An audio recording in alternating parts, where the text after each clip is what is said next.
Como siempre, el dúo, Juan Carlos Sánchez Illán, catedrático de la Carlos III, y yo, Ángel Bamonde, también de la misma institución, catedrático, en este caso emérito, por cuestiones de edad, no por otra cosa. Bien, nos vamos a plantear hoy algo que creo que es muy interesante y francamente novedoso y forma parte como un elemento cardinal de nuestro proyecto de investigación, el impacto de las leyes de memoria histórica. Estamos hablando de la ley de memoria histórica y la ley de memoria democrática. El impacto que ha tenido no solamente en España, sino fundamentalmente en Francia. Partimos de una hipótesis de trabajo. Quizás, pero deberíamos tener más datos para hacer una aseveración absoluta. La ley de memoria, las leyes de memoria han tenido más impacto en el país vecino, precisamente entre los herederos del exilio. Ha significado, bueno, pues ese intento que tantas veces hemos comentado de la búsqueda de ese rinconcito de su identidad que es España y es la República y la Guerra Civil y los primeros tiempos del exilio. Pero Juan Carlos quiere empezar con, me parece que es algo más que una anécdota, que es un símbolo de lo que vamos a hablar. Así es, Ángel. En una de nuestras conferencias en Francia, concretamente en la ciudad de Sarlat-la-Canéda, estábamos presentando como una de las imágenes de presentación la famosa fotografía de Robert Capa, icónica, que se utiliza tanto en los libros de historia, que se titula La columna de Bram, en la cual hay un gendarme francés que guía a un grupo de prisioneros, de internos de campos de concentración. Es el traslado de Argelès al campo de Bram. Parece que Argelès ya estaba lleno, ¿no? Efectivamente, había ya 100.000 personas en Argelès y en ese momento hubo que evacuar y llevar gente al campo de Bram. En ese momento estaba allí Robert Capa y entonces estaba explicando al público que al lado del gendarme está saludando al cámara. Es una cosa que se ha descubierto hace relativamente poco, hace 14 o 15 años, que ahí estaba en la primera línea saludando y esbozando una sonrisa y con una caja de herramientas fotográficas, de instrumentos fotográficos, nada más y nada menos que Francesc Boix, el fotógrafo de Mauthausen. Estaba comentando esto y al final de la conferencia se me acercó una familia de Navarra, de Pamplona, que estaban allí de vacaciones y habían visto los carteles de nuestra conferencia. Entonces me dijeron, no te lo vas a creer, pero en la segunda fila está un pariente nuestro que era oficial del ejército republicano y estaba allí en el campo de concentración. Es decir, que la memoria está completamente viva. Nos salen aspectos hablando de la primera línea. En la segunda línea había también personas que fueron identificadas por el propio público. Es una historia completamente viva que se está construyendo sobre la marcha. La Chispa Blanca presenta Herederos del exilio. Integración y memoria.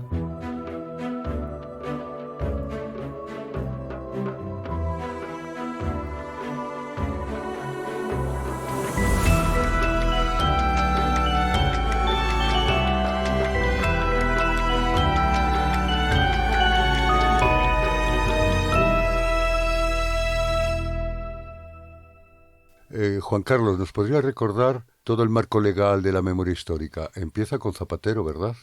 La conocida como Ley de Memoria Histórica de 26 de diciembre de 2007, que tiene un apéndice también que es sobre la recuperación de la nacionalidad de los descendientes del exilio, muy interesante y muy importante. Cientos de miles de personas que han tenido un acicate para indagar en la historia de sus abuelos y bisabuelos. Hoy en día se puede tener dentro de la Unión Europea, claro, la doble nacionalidad española y francesa. Lo digo como un pequeño secreto, mis hijos la tienen. También sucede en otros lugares, porque el derecho de sangre, el ejemplo de Cuba, creo que es evidente. Cuba en el corazón siempre, y en Cuba, ¿quién no tiene un antecedente español antes o después? Pero Juan Carlos, hay una cosa que tú y yo hemos comentado muchas veces. Claro, el cubano cuando pide la nacionalidad española tiene un interés, y un interés que puede ser además de espiritual, material. Pero en el caso francés, ¿verdad? Más bien forma parte de la recuperación de su identidad, nada más. Sí, en el caso de nacionalidad, de la petición de nacionalidad española por parte de franceses es casi automática. Es casi automática, no se revisa porque el que hace la gestión no va a obtener ninguna ganancia efectiva o material porque el pasaporte va a ser el mismo, los mismos derechos sociales. Sí. Bueno, gana el derecho de voto. Gana el derecho de voto y hay una cosa que está clara, tampoco va a invadir España, como dicen sobre todo grupos de extrema derecha, para quitar el trabajo a los españoles? Evidentemente que no. Es decir, es más espiritual la búsqueda, ¿verdad?, de ese lado de su identidad que durante mucho tiempo estuvo oscuro y que ahora sale a la luz. Hubo, por tanto, una de las consecuencias de la Ley de Memoria Democrática poco conocida en España, el de 2007, fue la recuperación de la nacionalidad de cientos de miles de franceses, de descendientes. En octubre de 2022 se ha hecho una pequeña reforma, intentando corregir errores de la primera, que es la Ley de Memoria Democrática del gobierno de Pedro Sánchez, y también ha impulsado una nueva recuperación ya de la tercera y cuarta generación de personas que han visto la ventana de oportunidad de darse el gusto de tener también la nacionalidad de sus antepasados. Sí, creo que es muy importante, porque lo que hemos dicho antes es que la recuperación de la memoria, sobre todo, decimos en el sur de Francia, porque ya lo hemos advertido en episodios anteriores, es donde reside la inmensa mayoría de los descendientes de los herederos del exilio español. Y claro, en el sur de Francia, esa búsqueda de la memoria alcanza unos límites realmente estratosféricos en los últimos años. Asociaciones de todo tipo, que ahora vamos a hablar de ellas, y de todo lo que hemos recogido en esa inmensa base de datos que tenemos a nuestra disposición para esta investigación. Además, Ángel y queridos oyentes, hemos constatado en nuestro trabajo de campo en Francia, en las entrevistas que hemos realizado a las asociaciones de memoria, les hemos preguntado explícitamente si ellos han notado algún efecto de las leyes de memoria democrática en España. Y efectivamente reconocen que ha sido un acicate, un impulso, el hecho de que oficialmente vayan a tener una visibilidad y un efecto sus trabajos y su labor incansable de memoria, que normalmente también hemos constatado que se realiza a través de Internet, a través de páginas de Facebook, a través de las redes sociales. Y esto ha tenido un efecto multiplicador increíble. Es uno de los efectos también de las nuevas tecnologías asociadas a las leyes de memoria democrática. Hemos visto páginas de Facebook de grupos de memoria que tienen miles de asociados. Hay una muy interesante que se llama Búsqueda de descendientes de republicanos españoles, donde es emocionante ver a la gente que pregunta por el paradero de familiares a los cuales se les perdió la pista y a los cuales nos encanta a nosotros también, en nuestra medida, aportar por lo menos la base de datos en la que pueden buscar. Normalmente los archivos departamentales, los archivos de los campos de concentración, las hemerotecas, por ejemplo la del periódico El Socialista. Sí, por discreción, algunas veces no anunciamos lo que significa nuestra propia investigación para este conglomerado humano del sur de Francia, pero efectivamente hemos aportado en muchas ocasiones pistas de todo tipo para la recuperación de sus señas de identidad, claro. Por cierto, acabas de citar el periódico El Socialista y yo diría más. Fíjate lo importante que es la Fundación Pablo Iglesias y Largo Caballero, las dos, pero la Fundación Pablo Iglesias sobre todo. De Alcalá de Henares. Sí, sí. Y a mí me llama la atención porque hemos incorporado, vía la Fundación, hemos incorporado a la red una lista de 800 militares profesionales que marcharon al exilio, justamente para que la gente tenga pues un agarradero de algún tipo. Y para mí resulta muy emocionante, para nosotros resulta muy emocionante que mucha gente escribe, no conocía esto, ¿me puedes dar más información sobre? Y efectivamente le enviamos toda la información que esté a nuestra disposición.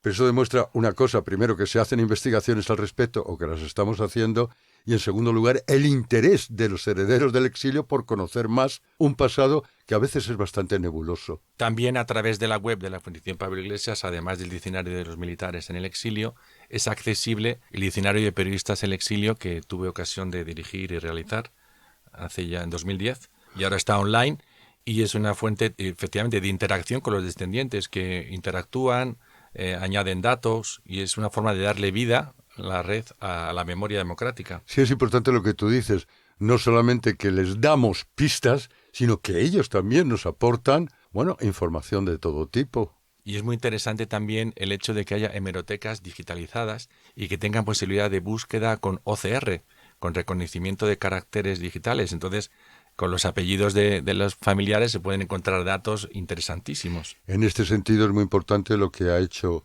el archivo de la memoria histórica de Salamanca, que interactúa con toda persona que quiera obtener información, y su base de datos es bastante cuantiosa.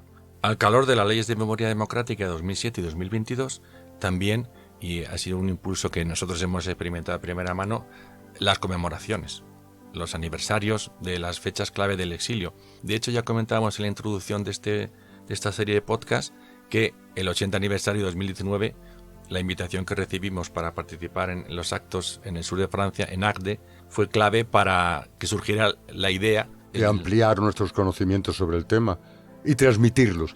Porque nuestro proyecto de investigación, sobre todo, tiene una misión que ustedes la pueden calificar de cualquier manera, política, social, como quieran, que es aportar precisamente para que se pueda interactuar, que es el caso que acabamos de señalar con los militares o los periodistas, para poder interactuar con los herederos del exilio.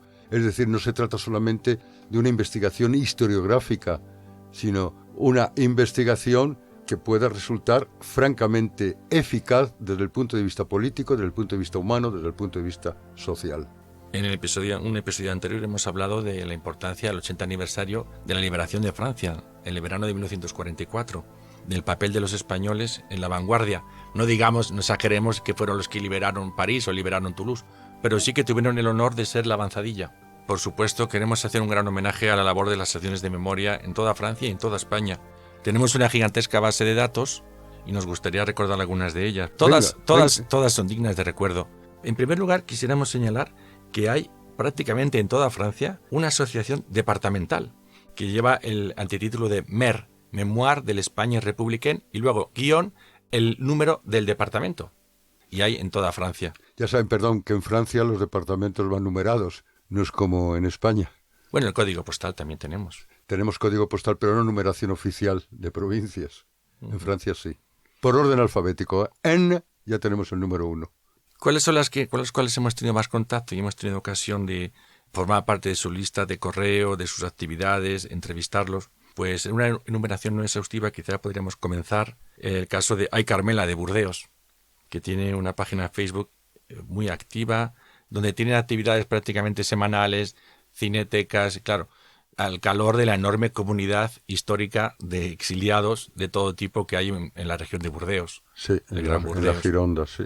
Por supuesto, no por orden de importancia, hay que hablar del Centro Tulosano, el Centro de Toulouse de Documentación del Exilio Español, que tuvimos ocasión de visitar muy recientemente. Que tiene más bien un carácter anarquista, ¿verdad?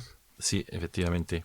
Donde se edita la maravillosa revista Cahiers, con periodicidad semestral, donde hacen una labor increíble, donde ayudan a la gente que investiga sobre esta cuestión, donde tiene una biblioteca fantástica, donde tiene una sede histórica activa prácticamente desde que se instaló allí la colonia de exiliados políticos en los años 40 hasta nuestros días, y que ellos mismos nos han confirmado, pues eso, que su trabajo está más activo que nunca gracias precisamente a lo que decíamos, a las leyes de memoria, al interés recobrado gracias a las conmemoraciones y a los apoyos oficiales tanto en Francia como en España. Una vez más vamos a señalar algo, porque quizás se pueden confundir ustedes. No son asociaciones pensadas únicamente para el historiador, para la investigación del historiador.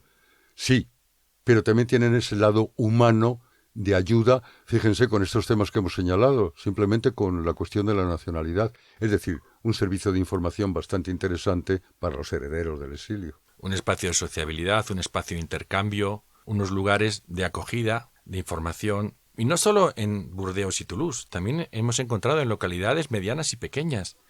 ¿Cómo no mencionar a la asociación Tierra de Memoria y de Luchas de Oloron-Sainte-Marie, que está cerca del campo de Gurs, el campo de los vascos? Perdón, una cuestión, Oloron-Sainte-Marie está muy cerca de Pau, la conozco personalmente, y por aquello de la historia. En el siglo XIX fue un centro de agitación carlista, de los carlistas del exilio, curiosamente.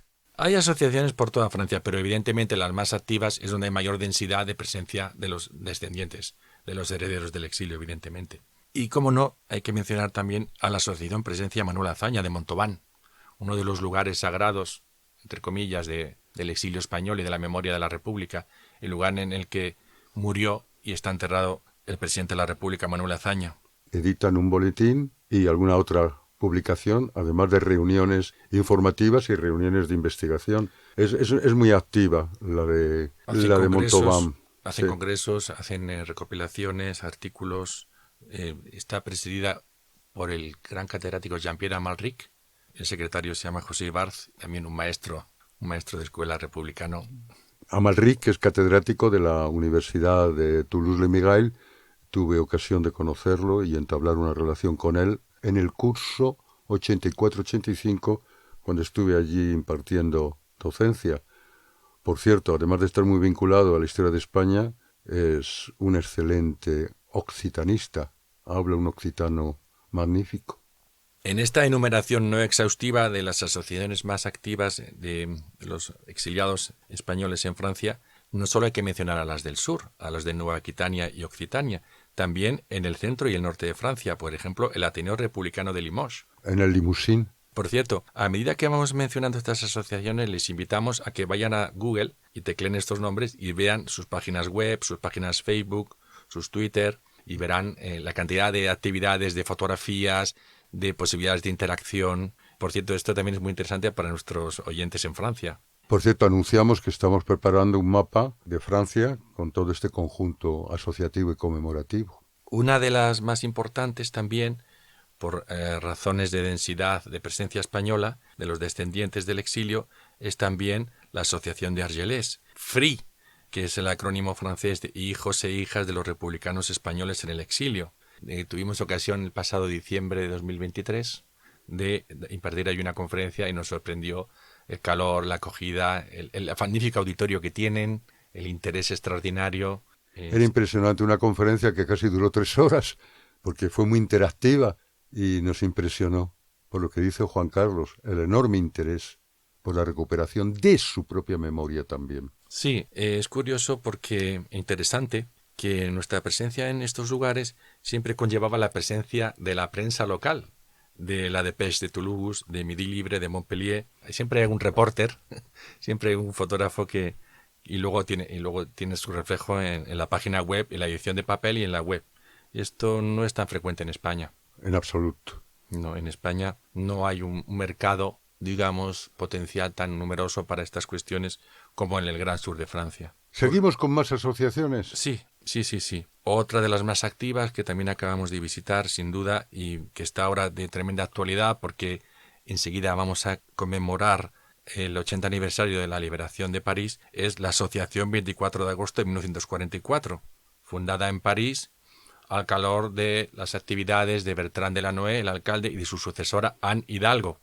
Ya hemos hablado de ellos. Y Mesquida, claro, la autora del libro sobre la 9, que fue un poco el germen de esta asociación. Sí, Evelyn Mesquida, a la que vamos a entrevistar dentro de unos días en Alicante, y que dedicó varias décadas de su vida, primero como corresponsal de la revista Tiempo en París en los años 80, cuando descubrió este universo de la 9, de que ya hemos hablado de la 9, descubrió este universo y se dedicó a buscar uno por uno a los que estaban todavía vivos, que eran 10 o 12 más o menos en su momento. Los entrevistó a todos y fruto de ello fue su libro Los españoles que liberaron París, sí. La 9. Pequeña anécdota, el último de ellos, de estos combatientes, ha muerto en el año 2020, pero su memoria es la que queda viva. Fíjense ustedes, de los que entran en París son 144, solamente llegaron vivos, es decir, muertos y heridos, la inmensa mayoría, 16, y llegaron al nido del Águila, de Adolfo Hitler, los españolitos de la 9, que siempre los recordamos en París, ¿no? Llegaron hasta el corazón de Alemania. Así es. Les invitamos a que visiten la web de la Asociación 24 de agosto de 1944, dirigida por Verónica Salou Olivares, cuyo padre Ángel Olivares Alonso fue un superviviente de Mauthausen, por cierto, y para que vean lo bien estructurada, lo bien hecha que está la web. Y, por cierto, Ángel, casi todas las semanas recibimos el boletín con actividades que dan ganas de estar en París para poder participar. ¿Cómo es posible tanta actividad? Que eso sería más lógico en Madrid y Barcelona, en cualquier localidad española. Pero no, es en París. Cineforum, debates prácticamente semanales. Es increíble. Claro. Tengo una carpeta donde voy archivando todas sus actividades y esa carpeta va a explotar ya con la cantidad de actividades. Cuando visitamos estas asociaciones es muy bonito ver cómo el ideal anarquista de la escuela, de los libros, de la imprenta, se mantiene viva. Se mantiene viva ese ideal de que los libros cambian el mundo, de que los periódicos pueden cambiar el mundo. Estas asociaciones, por ejemplo, la de 24 de agosto, es una asociación vinculada. De hecho, su sede oficial en París, 33 Rue de Vignoles, es la sede de la CNT. De la CNT francesa, que por supuesto es un sindicato hoy en día minoritario en el conjunto sindical francés. Y para que no digan que somos partidistas, vamos a hablar ahora de otra de las más antiguas, fundada en 1946, que es la Asociación Amigos de los Antiguos Guerrilleros Españoles en Francia, Fuerzas Francesas del Interior, cuya sede central está en Toulouse, pero que tiene delegaciones por toda Francia, dirigida por Henri Farreny, o Farrein. Estamos hablando Comunistas. de los comunistas, claro. Que tiene también un boletín de la Amicale des Anciens Guerrilleros. Guerrilleros. Con una sola R. Sí, guerrilleros. Guerrilleros, es que lo ponen con una sola R, tienen un boletín y son hiperactivos, son incansables. Son los que, por ejemplo, han organizado el memorial y centro de interpretación de la estación de Borredón, que es un lugar cerca de Toulouse, donde llevaban a todos los prisioneros al gigantesco campo de Judes, Set-Fonds, que era un gran centro de clasificación, donde luego los llevaban a las compañías de trabajadores extranjeros y a los grupos de trabajos extranjeros, ya bajo la ocupación nazi. Y de todos modos hay un episodio dedicado a esto monográficamente, pero bueno, siempre tenemos que interactuar entre los episodios para que vean que esto es un hilo continuo. Por necesidades académicas y epistemológicas lo fragmentamos, pero bueno, todo esto es una sola historia, aunque nosotros la vayamos a dividir por razones pedagógicas, podríamos decir, este homenaje. Seguimos con el homenaje, la Amicale de Mauthausen, Claro. que hemos descubierto que tiene dos ramas, digamos. La rama universal internacional, fundada en París en 1946, que acoge a 25 nacionalidades. Y luego en 1962 en Barcelona se fundó la rama española de la Amicale de Mauthausen, que es una sección muy viva y que ha dado noticias como, por ejemplo, que desde hace poco el Ministerio de Justicia ha recuperado nada más y nada menos que la lista de 9.500 presos españoles en Mauthausen, con nombres y apellidos, edades, causas de fallecimiento en su caso, fecha de liberación. Sí, porque recordemos que casi 5.000 españoles no salieron vivos de Mauthausen, claro. Todas estas acciones, amigo Ángel, queridos oyentes, desde hace poco, muchas de ellas, la mayoría, se han unificado en una especie de, bueno, se llama así, Coordinación Caminar. También les invitamos a que visiten la web, donde se han integrado. ¿Para qué? Para no solaparse, para, como dice su nombre, coordinar actividades entre ellos en todos los rincones de Francia. Y también vincularse con las asociaciones de memoria españolas, que por cierto también son incontables, por supuesto. También hemos constatado en nuestro trabajo de campo una cosa que, bueno, no nos ha sorprendido mucho, que es que donde siempre ha habido más tradición memorialista ha sido en Cataluña y en el País Vasco. Mucho antes de las leyes de memoria de Zapatero y de Pedro Sánchez ya había un trabajo previo interesantísimo. Y cómo no, hay que recordar el trabajo del Museo Memorial del Exilio de la Jonquera, Ángel, donde hay continuamente exposiciones, actividades, donde hemos tenido ocasión de presentar nuestro trabajo de investigación en congresos, publicaciones, exposiciones fotográficas, justamente en un lugar de paso donde se inicia la ruta del exilio, de la Jonquera, junto a Lepertús, un lugar emblemático de este universo del exilio español del 39, del exilio político.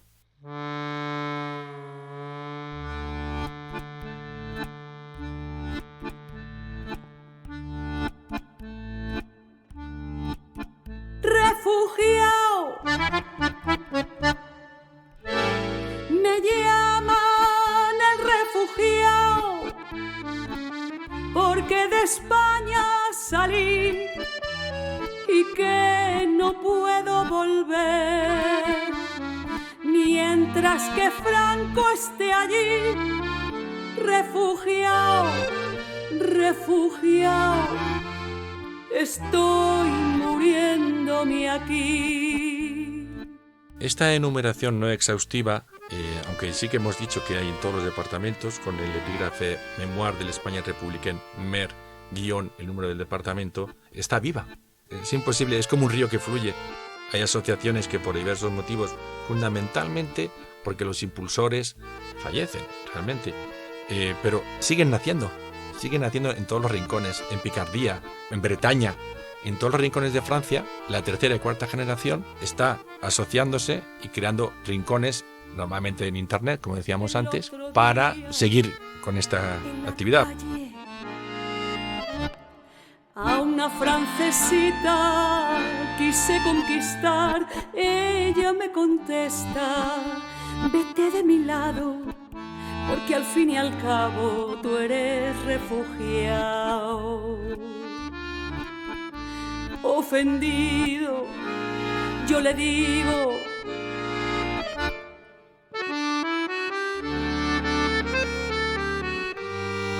que cuando los nazis pasen la frontera, ay, qué desgraciada, tú también serás. Por ejemplo, una de las últimas, fundada por George Planas, un colaborador del proyecto, se llama Amarres, Asociación Memorial de Antiguos Republicanos Españoles en la región de Auvernia, donde hemos también podido comprobar que nos contaba esta semana pasada en París que se acaba de afiliar Sonia Soriano, la hija de Antonio Soriano, el mítico, emblemático propietario, fundador de la Librería Española de Toulouse y luego de la Librería Española de París. En el lugar de encuentro. Sí, en el 72, Rue de Seine, en París. Rue de Seine, que no tiene que ver nada con el río, ¿eh? Que hay muchos españoles que lo equivocan en absoluto. Es un señor del mundo del siglo XVIII francés, un intelectual. Y claro, ahí hay unos recuerdos personales. ¿Cuántas veces hemos visitado, yo más por una cuestión de edad, esta librería en los oscuros años del franquismo para buscar información, para buscar novedades bibliográficas? Fíjense, en la Librería Española se publicó la primera edición de la España del siglo XX de Tuñón de Lara. Hoy en día quizás no es un libro excesivamente influyente, pero en las décadas de los años 60, 70, 80 fue el gran referente sobre la España del siglo XX. Es que prácticamente no había otra cosa. Ángel nos decía en la entrevista que le hacíamos la semana pasada, precisamente, en París, al lado de donde estaba su casa editorial, que para ella esto no es memoria ni historia, para ella es su vida, es segunda generación. Entonces nos contaba multitud de anécdotas de las personalidades que pasaban por allí, por la Librería Española de París, y también su relación con otro lugar, otro espacio de sociabilidad emblemático de París, que fue nada más y nada menos que la editorial Rudio Ibérico, impulsora, editora de Cuadernos de Rudio Ibérico desde el año 62. En la calle Latran de París, hoy en día pues no existe ninguna de las dos. Con la llegada de la democracia a España cumplieron su papel histórico. Pero me gustaba el concepto que utilizó nuestra querida amiga Sonia. No, memorias de vida. Claro, se refería. ¿Cómo que memoria como algo terminado? Nosotros le decíamos, no, la idea de memoria histórica o la idea de memoria democrática no es eso precisamente. Pero a ella le gustaba el concepto memorias de vida. O sea, había sido su vida y efectivamente ella era la segunda generación y la tercera generación no podía ser menos. Acaba de aprobar su hija la agregación de español, que en Francia la agregación es una cosa muy prestigiosa y muy difícil de conseguir. Les animamos, si no conocen la figura de Antonio Soriano y de José Martínez de Guerricabeitia, a que profundicen un poco a través de Google, a través de Internet, en estas figuras míticas del mantenimiento del exilio español, en la recuperación de todo el legado de la Segunda República, mantenerlo vivo y luego transmitirlo a España. Nos decía Sonia Soriano, de todos modos, Ángel, ¿te recuerdas que decía que eran trabajos muy de momento, muy de su época, ¿no?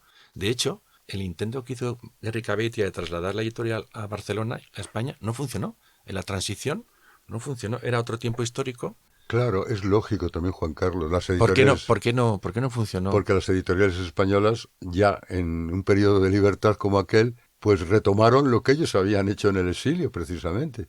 Fíjate, con la España del siglo XX fue Laya la que socializó ese libro en España, la editorial Laya. Tuñón de Lara. Claro, el libro de Tuñón de Lara, la España del siglo XX. Ya habían cumplido su función histórica, pero fue muy importante y es clave, pero no solamente para mantener viva la memoria de la Segunda República, sino para algo más, para recoger todo ese mundo de los intelectuales del exilio.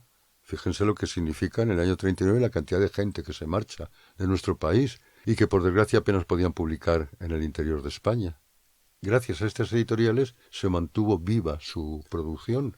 No es casualidad, ¿verdad, Ángel? Esto sí que nos puedes hablar largo y tendido, de que el año en el que se fundó Rudio Ibérico y el año en el que más impulso tuvo la Librería Española de París sea el año de las conversaciones de Múnich, el que lo llamó la prensa franquista el contubernio judío-masónico liberal internacional de Múnich. Y no quiero decir nada la aparición en Francia de la historia de la Guerra Civil de Hugh Thomas. Cómo revoluciona, y para empezar a los propios franquistas, que les deja en un fuera de juego con sus explicaciones fantásticas, fantasiosas, de por qué hubo una guerra civil en nuestro país. Sí. Ángel, y al año siguiente, en el 63, nada más y nada menos que Rudy Ibérico publica Los mitos de la cruzada de Franco. Sí. Herbert Southworth, De Southwark. el maestro de Paul Preston. Sí. Y Southwark, que había acumulado quizás la mejor biblioteca referida al siglo XX español. Él hablaba de la mejor biblioteca sobre la guerra civil, directa e indirectamente. Unos 30.000 volúmenes llegó a acumular. Por supuesto, a la muerte de Southwark se pusieron a la venta y la Universidad Española o no se enteró o no se quiso enterar, que en aquella época para mí resultaba extremadamente negativo. Y fue la Universidad de La Joya, la Universidad de California, San Diego, La Joya, la que adquirió todos los libros de Southwark, precisamente Gabriel Jackson, que en aquel momento era el director del Departamento de Español. Como ven ustedes, queridos oyentes, hay un hilo continuo. Y también hay que decir que el éxito de Rudy Ibérico obligó al Ministerio de Información y Turismo, ya entonces dirigido por Manuel Fraga, a crear un gabinete de estudios de historia, a cuyo frente se puso al catedrático Ricardo de la Cierva, que es el padre del discurso que hoy en día llamamos revisionista. El discurso, diríamos, neofranquista explicativo de julio de 1936. Sí, él, Sala Larrazábal, sobre todo, pero fundamentalmente lo dirigió Ricardo de la Cierva, sí. Si me permiten la broma, los republicanos dejaron de ser unos insectos al servicio de Moscú para convertirse en españoles equivocados. A los militares republicanos españoles se le puso el don delante. Cambió al menos el lenguaje y también la explicación de la Guerra Civil Española, sí. Ángel, nuestros alumnos nos preguntan todos los años si este universo del exilio siguió vivo en la transición, si fue fundamental para la fundación de la España democrática. Bueno, siempre pensamos en Rafael Alberti, en la Pasionaria, que fueron diputados en las Cortes del junio del 77, pero siempre es una pregunta que está muy abierta, ¿no? Al principio decíamos que la transición era un modelo 100% perfecto, ahora decimos, bueno, se hizo lo que se pudo, y es como un tema abierto, ¿no? Sí, yo creo que sí hubo una relación entre los herederos del exilio y la transición española.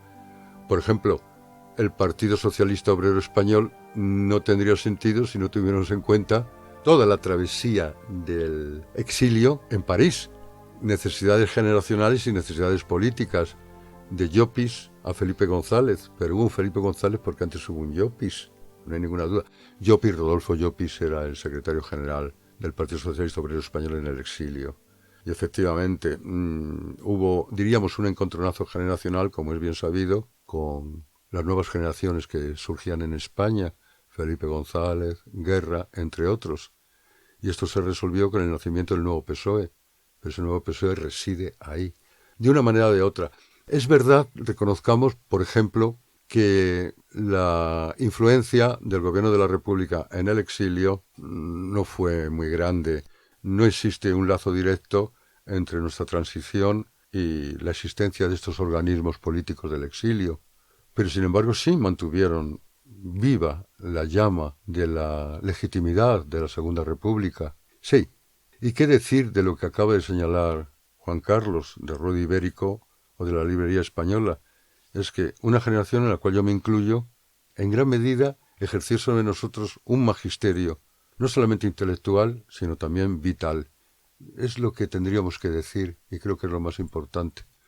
En todo caso, fíjense la importancia de las leyes de memoria histórica tan denostadas por el mundo conservador español o por la extrema derecha. Yo les invito a una cosa, simplemente.